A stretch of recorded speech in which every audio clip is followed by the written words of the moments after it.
Be somebody who is known for getting things done no matter what it is. Make your reputation and your self-image of yourself that when you show up, you excel at whatever task you accept. The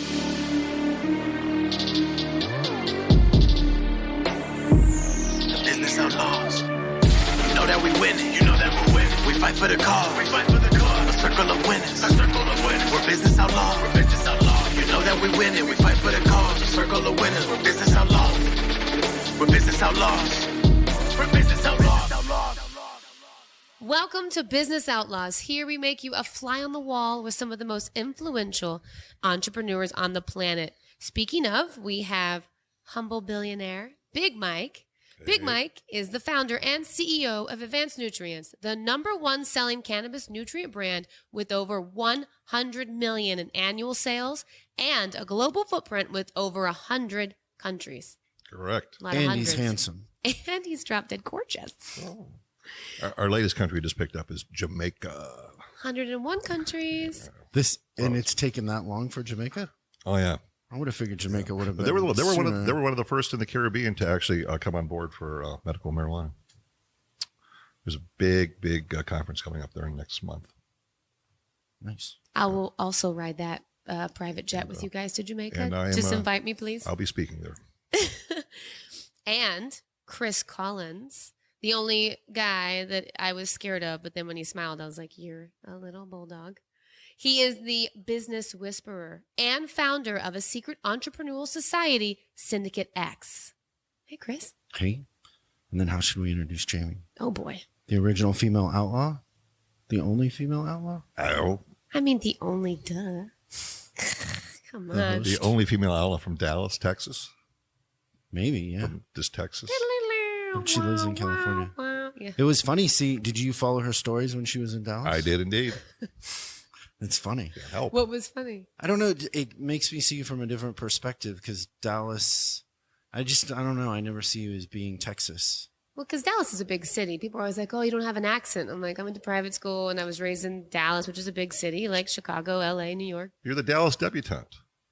Ooh, there I you like go. that. You do, I'm sure. And you guys trust me with a lot of personal things. So that's true. That's very, Secrets. I mean, I am just proud of that to begin with. Like you guys tell me some stuff around Thank like. God you signed that NDA. Are NDAs enforceable anymore? I don't even know if I Mine are. signed one. Sick. That's also my new thing too. Sick. And you got to like hang loose with your hand. I tried to get Mike to do it and he just did the I love you sign language. Yes. All right, guys. Today we are talking about making your side hustle a reality. What Yes. exactly does that mean to both of you? Well, I have a lot of different businesses before I actually decided that cannabis was going to be my business. I had a lawn care company called Turf Pro. I had some silk plant stores, a small little chain. I had 3 of them called Silk Plant Imports. I had another business called Hurricane Shirts. I made these big machines that would put ink on them and you'd spin them in this machine. And Like tie-dye? yeah, Like well, Venice you Beach? could do it. We had tie-dye shirts and you put this ink on there and you make these cool patterns. Yeah, it was a fad. That's fun. It's still a fad in Venice Beach, I feel like. And then I had a tan spa as well, and I had a distributorship where I sold the tanning beds. And then at the time all that is going on, my side hustle was really growing cannabis. And I got really good at growing cannabis and decided to make that my full-time occupation. And there's a roadmap to how you do that, right? Yeah. It's not so. I have a book coming out called The Marijuana Millionaire. and the show. It's a book is what Marijuana Don.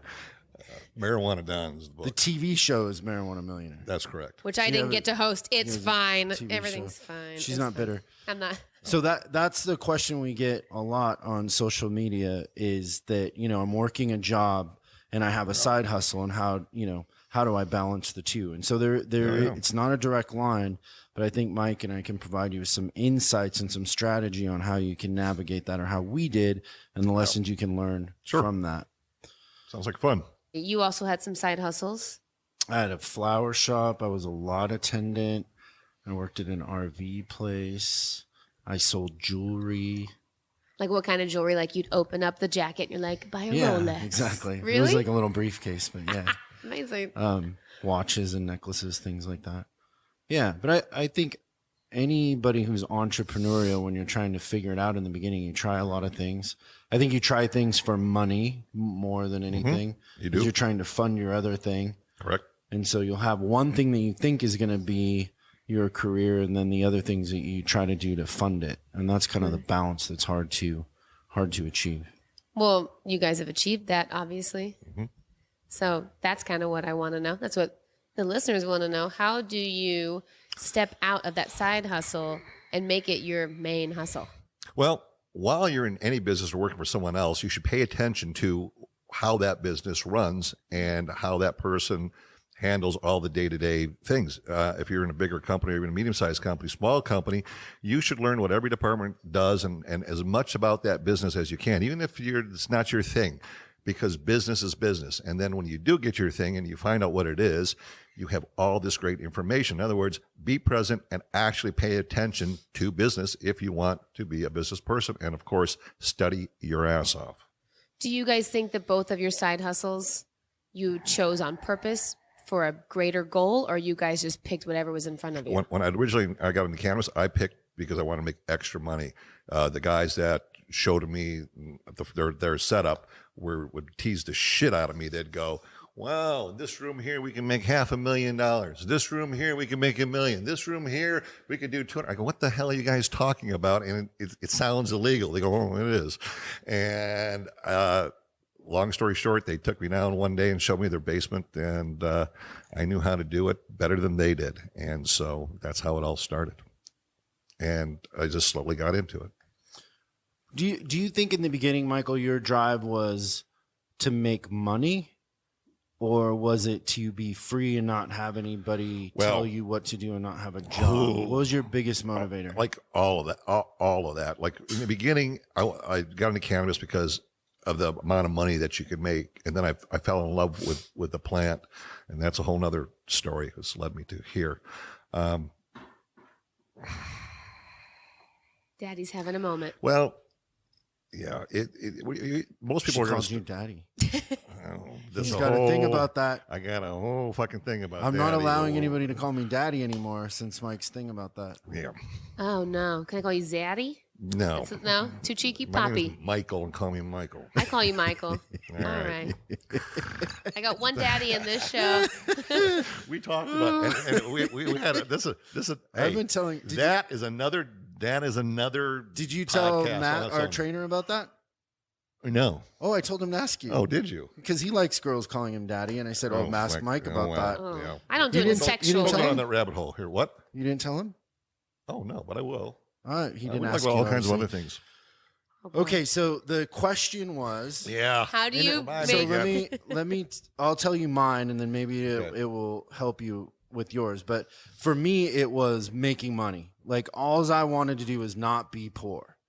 And then on that journey, it starts to change, because then when you start to make money, you kind of figure that money isn't everything. Like, you make a lot of sacrifices in your quest for money that make you realize that money is just a tool and it's a bigger part, but power, freedom, all of those things become bigger motivators. And I think I started out money was my motivator, and then freedom became my motivator. Yeah. So exactly the same path I took. So it was making money. And then when I started making money and I did really well in cannabis, what I really liked about that business is I felt like I was part of the world, but not of the world. I was not bound by the same rules that everyday people were, because I didn't have to report to the same people. I was my own boss. Wasn't paying taxes at the time. I do now. Believe me, I pay my ass off. It was a good deal for the tax people in the long run. Yeah. So freedom was more important in the beginning. No, money was. And then when I realized what money did and the freedom that it created and the situation I was in, I just really, really liked it. And then I ended up making so much money in just regular business that it has the same effect. I think more living your full life and having an impact is your goal now, right? Oh, 100%. Money's the catalyst to that. Money's a catalyst to a lot of things that I want to do in the future. and none of them have to do about making money, Yeah. but helping. But you have to have humanity money as a to do whole. it. Yeah. Oh, you do. Somebody's got to fund it. And But it isn't any different than when we were kids and we had the side hustle, right? So, yeah, but going back to your own business, and one of the things is that, you know, I get to decide what I want to do. No one gets to really tell me what to do, and I can decide I want to do this or I want to do that, and it's a really great feeling to have that. But feeling. you do get trapped by those decisions of what you want to do. So once you decide you want to do something, you get obsessed like I do, and then you're trapped by it. Because you have a lot of meetings during the day, and you're working really hard until I master. You're it. not free. I'm mastery driven. 100%. Yeah. When was Right? Like I can't think be. that No, here's the people thing. think If that- I don't want to take a meeting and I decide absolutely I want to go for a walk and I don't want to have a meeting, guess what? I can go for a walk, and I've done that before. I've canceled But it's meetings. rare. It's rare. It's rare, but yeah, sure. Because you want that other thing more that the meeting whatever. feeds. Yeah. And there's a lot of little things that feed that bigger thing that you have to do, which is meetings and showing up to stuff and all that, right? Mm-hmm. And so it really, if you make the connection, is any different than when we were kids and we had to have a side job and we had to do 3 different things. It's still to do the bigger thing, you had to do all the little things, right? Oh yeah. So I think the thing where entrepreneurs get mixed up in the kind of the spirit of the question that we get on this is the mistake that people make is that they don't pay attention to the job they're doing, the side hustle, and all of it is school. All of it is an opportunity for you to learn and get better at things. And so in my situation, I started off as a lot attendant to buy drumsticks because I was positive that being a rock star was going to be my catalyst to fame and fortune. And I was positive that I was going to be, I visualized I was going to be this drummer. I was going to play Lee. for Pearl Jam or somebody. The next Nirvana. Yeah, I was going to be a famous, rich drummer like all the, a lot of the guys in Seattle it was happening to when I was growing up. And I get a job as a lot attendant. But I don't know, I was just raised that when you have a job, you show up early, you work harder. And I didn't mail it in. I worked really hard, and in not very much time, I was running the lot attendants. And then I moved up in this company, and all of a sudden I'm a service advisor, writing up customers and helping customers, and I'm making 50, 60 grand a year as a 19-year-old that bought a lot of drumsticks. It bought our band, now we could go in a van. We could show up with, an entourage. Like it afforded a lot of different things. But I didn't mail in the second job that I thought was temporary. For the longest time, I thought that job was a catalyst to the music. But one day, this consulting company came into that business, and I very quickly became the top service advisor there. So I sold the most, and I had the best customer satisfaction numbers the whole time with long hair and a ponytail, thinking this was a temporary thing. I dyed my hair blue. I was 19, 20. And they come in and they say, hey, Chris, you're a young kid and you're outperforming all these 50-year-olds that have been doing this their whole life. And could you come teach some other advisors in another dealership what you're doing and what's different? And so I had a couple weeks to do it. Now, because I had done the flyers for our band, so back then in Seattle, you would flyer all the time and you didn't have computers, so you would cut and paste. And they look more like ransom notes than they did flyers. But because I had done that, I knew how to make workbooks at Kinko's. And so I made a workbook. I started paying attention. Why am I selling when the people next to me aren't? And I went and I presented this little workshop. I actually showed up and I had workbooks, and the consulting guy said, oh, I just wanted you to talk to him for 10 minutes. And I said, well, I've got workbooks. I'm ready to put on a presentation. And I did, and their numbers went up. And so now I'm in front of a room of peers that are advisors. I'm teaching them how they can sell more, how they can connect with customers, and I'm performing. And it was very similar to performing when I was playing drums. And so, and I think you kind of have a similar story, Mike, too, is that it's not so much that you're going to have the path be very obvious for you. What it is that you take every opportunity that you have and squeeze it for all the information. Push yourself and work as hard as you can every time an opportunity comes up, and analyze what you're learning, analyze what you can take away from it instead of disposing of it like a disposable path to the next thing. And that's the key to really growing yourself as an entrepreneur and having this toolbox that makes you successful instead of being very thin and one-sided. right? Oh yeah, and education has to do that. So not only are you getting education if you want from the business that you're working in, then you should also study as well. You're going to have to. And so that's, I started then consulting for dealerships, fixing businesses, and in my early 20s gave up music altogether because I was making so much money doing the other thing. So what was the thing that switched that said, that's it, I'm going to go from making music to being in this business? What was that moment? I remember it very well. Is you're in front of like 8 people and you do a workshop for 2 hours, and they come up to you after and they're like, holy cow, nobody's ever taught me this. You're changing my life. And then they follow up with you and they write you letters and they're like, that stuff you taught me made me a better husband. It made me a better, and it was way more rewarding than playing drums on stage. Teaching somebody how to make more money, helping them with their business was like being on stage, but you were actually making more of a difference than music was. And yeah, I mean, I don't know. It fed me more than the other thing did. And the other thing was with bands, I had to depend on other people to show up. And with this, it was me. Mm-hmm. So the harder I worked and the more people I touched, the more I influenced, the more I got back. With a band, you have to get people to show up. You're hurting a band to get them to have the same vision. And I didn't have the leadership skills back then to get my band to do that. I think I could go back now and get my band to follow me and do it, but then I didn't have the skills. I had the same story when I had it was similar. I was at had the silk plant stores. I had 3 of those silk plant stores. But here's what happened. What I realized is hour for hour, I was running around between all 3 stores, just busting my ass and just working these crazy long hours. And I was making more money on the side growing cannabis. And I thought to myself, man, you know what? And I had a partner and I said, you know what? This business here I can do by myself and no one else is involved.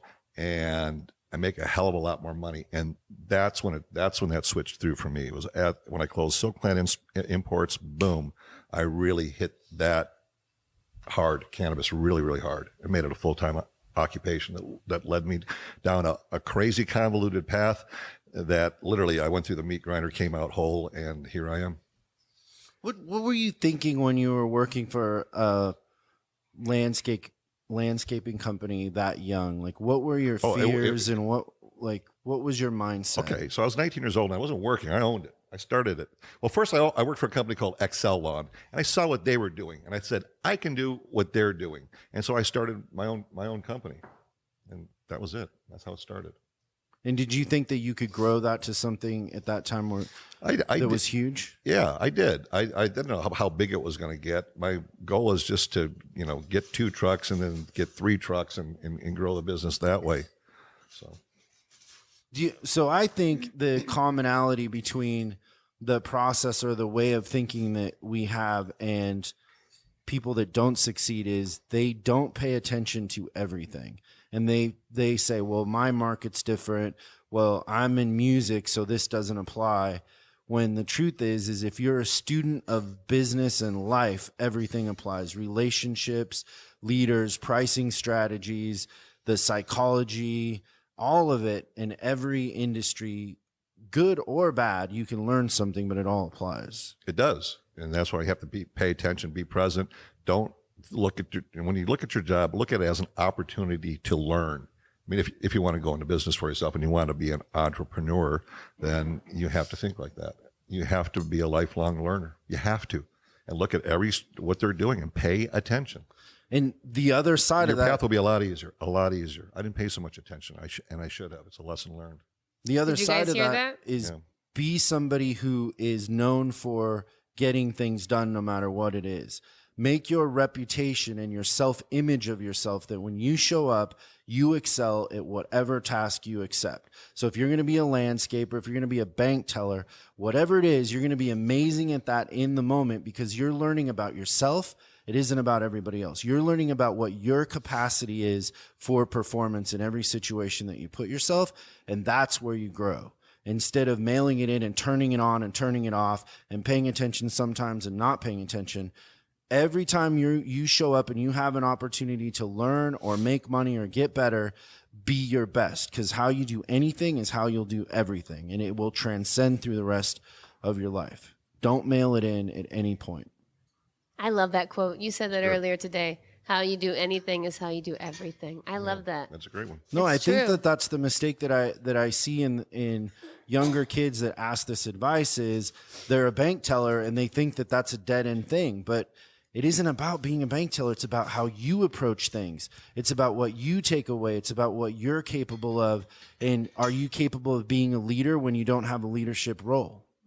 Like, are you capable of performing at a higher level when it's not expected of you? Because trust me, when you're in business for yourself and it's just you and you're all alone, that's when you're going to pull those out of the toolbox. I've already seen this. I've already pushed myself and I know what I'm capable of. I know my weaknesses. I know my strengths. I know my magic. You get to learn your own personal magic when you push yourself in every situation. Otherwise, you're going to go into situations and you don't know what you're capable of. Be curious, ask a lot of questions as well, and put your ego at the door and just give yourself to the person and go, hey, tell me how you did this. People like to share information. If you ask intelligent, well-formed questions, be amazed at what will come back. Do you want me to order you a drink, Jimmy? Because you're looking at my... Thank you, Cody, by the way. The only podcast with That's a bud right. tender and a bartender. And Screwy Louie's the bud tender. How did he do for you? Well, he did really good. I mean, it's we got some Jack in there, and It's called Jack. Jack. Jack Herrera. He wrote a book, The Emperor Wears No Clothes, how cannabis is 10,000 different products. He's since passed away. He used to have a little R.I.P. card table he'd set up on Venice Beach and preach to the world every single day. And they named a strain after him. And he had a lot to do with why cannabis is we have medical marijuana today. To Jack. It was him, to Jack. Cheers. Absolutely Cheers. to Jack. And to Screwy Louie for getting the Jack. So, making a side hustle a reality, do you guys want to hear a sweet story about my family? Sure. Love story time. Is it with Jayme Foxx? how Does it sweet- involve the how Dallas sweet is it? Cowboys? It does not involve the Dallas Cowboys. What'd you say? Oh, I forgot. Oh, Jesus. So my grandfather, my dad's dad, was in the farming agricultural Business. not very wealthy at all. My dad's side of the family, Should not have grew, my. should have grew weed.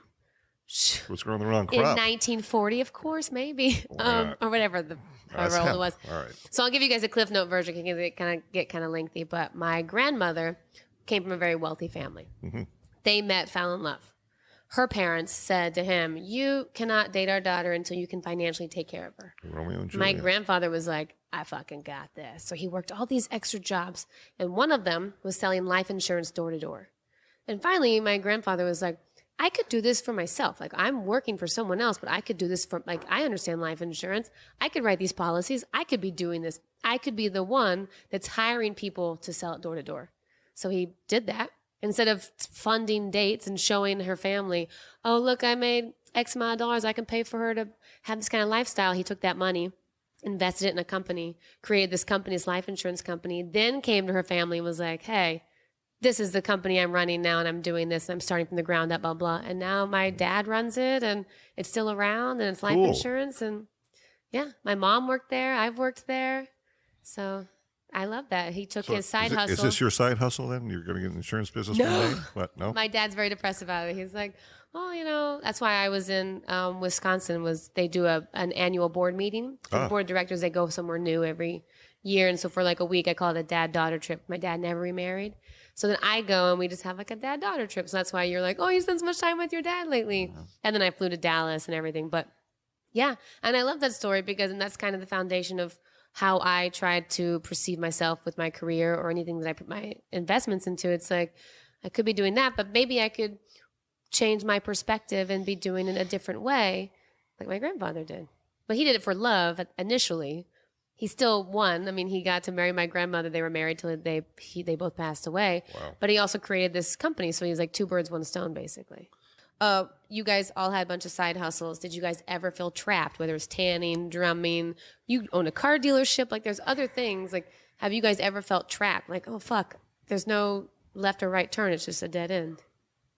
The only time I ever felt trapped when I was growing weed, I had a crazy bitch girlfriend who every time I tried What was to her leave, name?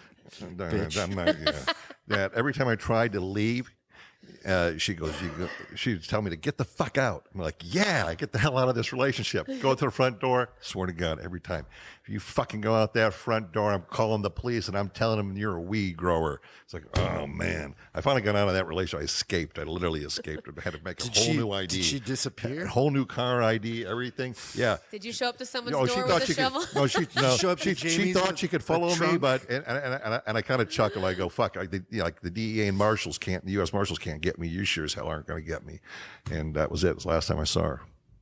Jayme, last time anyone saw her. Jayme helped you bury. She's still alive. I'm sure she's still alive and happy.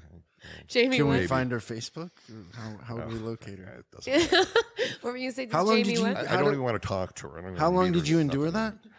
Fuck, too long. That's a good question. It seemed like for goddamn eternity. It was probably and they're still married. I probably put up with that nonsense for about as long as it took. About 9 months probably, because I had to get my shit in order to break that clean. So there's probably a lot of Uber drivers or Lyft drivers that feel the same way, right? Yeah. Oh yeah. That their side hustle is every time they get to the front door, they're like, I'm going to turn you in and you're going to go broke. Well, there you go. So if you're going to be in business and you want to go in business for yourself, if you're a guy, watch your spending. That means women. Don't be going out partying late at night. Don't be doing this. That's time that, or I call it the idiot box, watching that. If you're going to do that, watch something educational, learn. You really have to be focused and, spend below what you make and save, because you're going to need that money to start that business. And if that business grows faster, you're going to need a lot of money. Yeah. So whenever somebody has 3 jobs and like, oh, I'm hustling, I have 3 jobs, you have to question yourself, because most of the time your motivation is status and you want a better apartment, you want to wear Gucci shoes, and it's not to push your business forward. And so if you want to start a business and you want to be successful in business, your business has to be the focus, and you have to be okay with sleeping on a couch. Oh, yeah. I've slept in a car before. I've slept on my manager's floor in her office before. And the money I was making was to push the business forward. It wasn't to dress nicer, have a better apartment or a better car. And don't mix ego and status with being a good entrepreneur. And so don't kill yourself working 3 jobs to have a higher status. Kill yourself to learn and be a better entrepreneur. Here's the thing. You're going to have to sacrifice, whether it's your time or money or dates, going out with the guys and drinking or whatever it is. You're going to have to make sacrifices. I, at one time, was on food stamps. I had all my life possessions in one shitty place in 5 garbage bags, no furniture. And that was a sacrifice I had to make. And you're going to have to do that. Be prepared. There is no easy button to this. And if you want it, it's there. There's enough information now. When I did it, there's no internet. There wasn't anything. Now with the internet, there's no excuse why you can't learn what you need to learn to move yourself ahead. And if you don't, your problem is staring right back at you when you look in the mirror. Yeah. Stop trying to keep up with the Joneses and learn a strategy to create a product that people give you money for. I remember I was renting a house from a guy, and he was a wealthy guy. And I go, like, how'd you get all these houses and how'd you do all this stuff? He goes, I'm going to tell you one secret, and it's really hard to do, but if you do this, you'll be successful. I go, what? He goes, live below your means. I go, well, I do. He goes, no, like it's tough for people to do. And it is, because they're status driven, exactly what you said. And I think people get caught up in that in social media today, that they're trying to post this life that isn't really theirs, instead of working on their tools and on what would make them a great leader and entrepreneur. And so you're going to have to miss the trip to Vegas. You're going to have to miss the extra car when your friends are doing it. But in the end, you'll come out ahead. It takes 5 or 6 years of that discipline, and you start coming out ahead. It doesn't take that long. Well, let me ask this. I agree with what you guys are saying, but don't you feel that sometimes rewarding yourself can also make you feel powerful? That's different. I mean, reward yourself with what? You're going to go out and buy a brand new car, or you're going to go to a nice dinner with your girlfriend or your wife? Maybe it's Gucci shoes. Like you brought up, don't buy this, don't buy Gucci shoes. But maybe that person buys those Gucci shoes as they rewarded themselves. Like, I worked hard, I made X amount of dollars, I'm going to splurge and buy myself something to feel good. You definitely should reward yourself, yes. But then when you walk in that room, or you walk into whatever job you're doing or wherever, you feel a little bit more like your chest is a little bit more puffed out. won't that help you in business? Won't that make you more successful or make you feel a little bit more driven or powerful? Because feeling powerful, you can accomplish anything. Whether you're working at McDonald's or you're the president of the United States, power is the most powerful feeling. It's confidence. Right. You have to have confidence in yourself. But those two can be you brother can and have sister. confidence without Gucci shoes. You can, but don't you think you sometimes can use it as a crutch? you Sure. get that and you're like, I feel a little bit better about myself and I feel a little bit, bigger, and maybe you can use that as not everybody uses that as a driver in the car, but some people are like, yes, they do. Oh, I want more of this feeling. I want to treat myself more. I want to work harder for X amount of whatever. I would say like that in my experience, and I'd be curious, Mike, yours on this, because we've done the thing where we buy the big suits and we feel it gives us confidence. But I think if you're talking about coming up, and this is about like we're directing this at somebody who wants to be an entrepreneur but has a job, and they're fighting being trapped in a job for the rest of their life or being free and owning their own destiny. Live below your means and sacrifice. That's the only thing you can do. Be free, you have to sacrifice. Yes. And so I would say that buying the suit or the Gucci, you would be better joining a mastermind or buying a product that's going to teach you how you can buy 10 suits. Before I spent my money on all kinds of crazy shit that I have now, I spent on an education first, and I didn't take a huge salary, and most of everything that I had went into learning things and buying programs and attending seminars. And so for years, I had a very low salary, very, very, very low salary, but I never scrimped on spending for education. Never. I heard this Jordan Peterson analogy where he's breaking down the Bible the other day, and he was talking about how he said, don't discount the old stories about sacrifice and how like somebody would sacrifice their only begotten son in the Bible, or they would sacrifice their best cow or their best goat. And he says, that sounds funny, but really they were smart, because what that analogy is telling you is that you have to sacrifice the thing you love most to get what you want. And every one of those scenarios, when they would sacrifice, they would get rich or they would have abundance. And so are you willing as an entrepreneur to sacrifice the part of you that you love most? Yeah. And so if the part of you that you love most is walking around in Gucci shoes, I think you can figure that out on your own, that isn't going to get you. You're not going to walk into a room and people are going to go, oh, you got Gucci shoes on, let me give you $1 million. Right. Now, Gucci shoes could be part of a bigger plan and a psychology and you framing yourself as a certain thing. But in context of this conversation, you have to sacrifice the thing that you love most to really get to where you want to go. And saying no to yourself. And I've many times made myself not have things, made myself live in a place that I hated, made myself tortured myself that I don't go on a vacation or I don't go somewhere with my friends to punish myself for the lack of performing and being aggressive enough. And it works. It trains your subconscious that this is serious.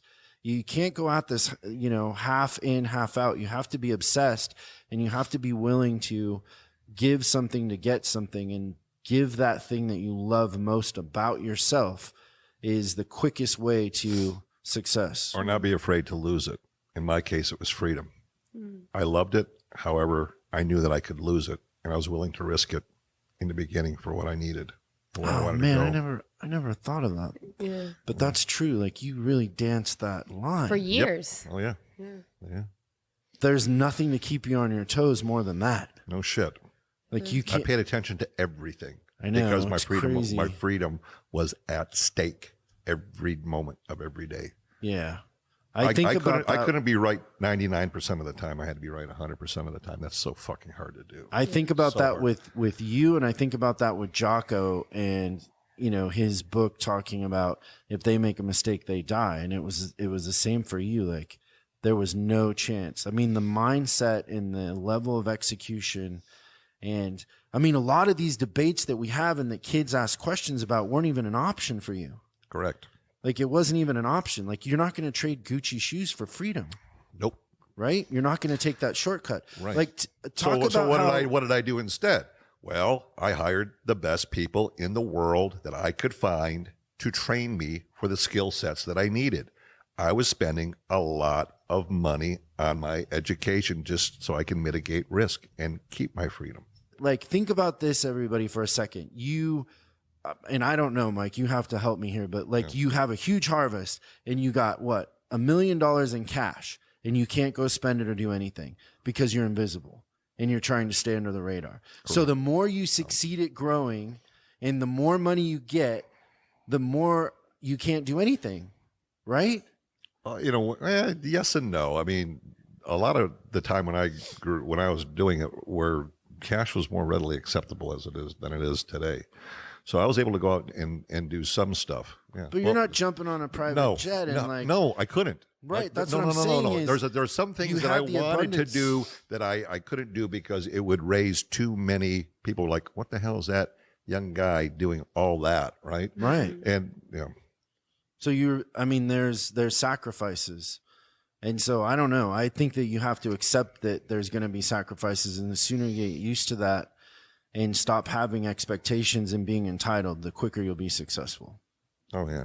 Being humble. But here's the talk about this entitlement stuff. Like, a lot of young folks today, they feel like they're entitled to some shit, that life owes them something. Their parents owe them something. I got news for you. They owe you absolutely nothing. Life doesn't care about you. If you don't do anything, then you will suffer the consequences, and life will end your life very, very quickly because you're not a productive It's not life, person. It's time.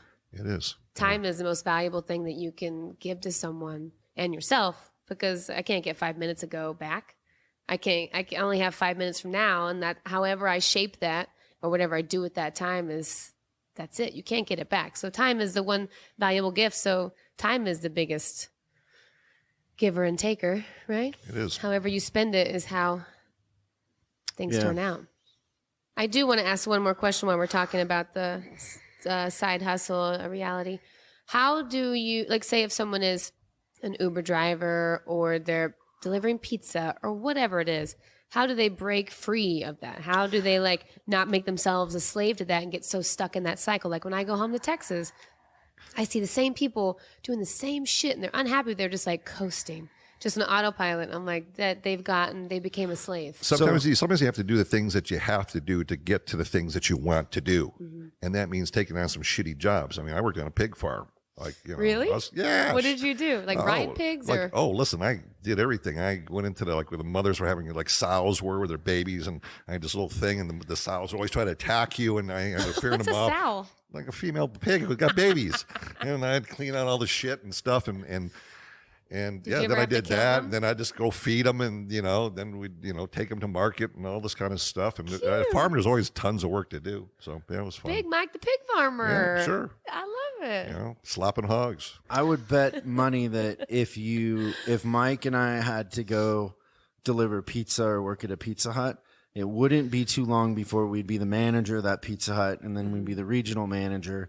And so I would just say, if you're going to go and do pizza, work really hard and become the manager and move up while you're there, because you'll make more money and it'll feed your other thing. And live below your means, save your money, study hard, and then execute. By the way, if you're not successful the first time out, I had businesses that fail. I went bankrupt twice. Success is the progressive realization of a worthy goal. So if you get back up and you keep moving towards an entrepreneurial world because you failed in the one business, so who gives a shit? Who cares? Keep moving forward. What's the next thing that you want to do? Do you have to go back and save up your money? Hell, I had to move in twice back with my mom. I saved up money, went back out, did it again. You're going to have failure. Failure's part of it. And by the way, if you don't have failure, it means you're not risking a lot. And if you don't risk, you're not going to have anything. There's a direct correlation between risk and reward. So, how do you turn your side hustle into your business? Approach everything with all your heart. Don't mail it in, because you never know, your main thing might become your main thing. It did for me. I love that. My side hustle was music, and I became, something else. My side hustle was cannabis and became my life. Yeah. So you never know. My side hustle was talking, and here I am. So maybe if you look at it, a side hustle is maybe what we really want to do and be. And we should concentrate on that more. Yeah. How you do anything is how you do everything. A wise man once said that to me earlier today. I heard that. With a beard and green eyes. I'm going to call him Bluebeard. Blue? Bluebeam. Oh, You because used you to have have blue the. the- hair. You had blue hair. I'll do that. Do you still Exactly. play drums? I would love to hear you play drums. No. What was your band called? There was a bunch. Give me a few. Can I Spotify it? Yeah. Actually, I don't want to say because people will go pull up the videos and they'll see. Oh my God, say please! I'm gonna No. pull them Come up. on, No. come on. All right, if you guys check out my Twitter, I'll Backstreet post Boys. it. I'll I was post in it. Backstreet Boys. I'll post some videos of Chris. Yeah. What else did we learn today, guys? Be a lifelong learner. Keep your eyes open. Always pay Listen. attention. Yeah. Freedom or financial. I wrote that down. I love that. Do you want freedom or do you want financial stability? I want financial stability because it'll give me the freedom that I'm looking for. There it is. I agree. It's good. All right, guys. Well, make sure you go to businessoutlaws.com and make sure you check out at BigMike, at Chris Bulldog Collins. On Instagram, yeah. I did it. And at Jayme Foxx with a Y and 2 X's. This is Business Outlaws. Thank you guys for tuning in, and we'll see you next time. Good job. All right. Great job.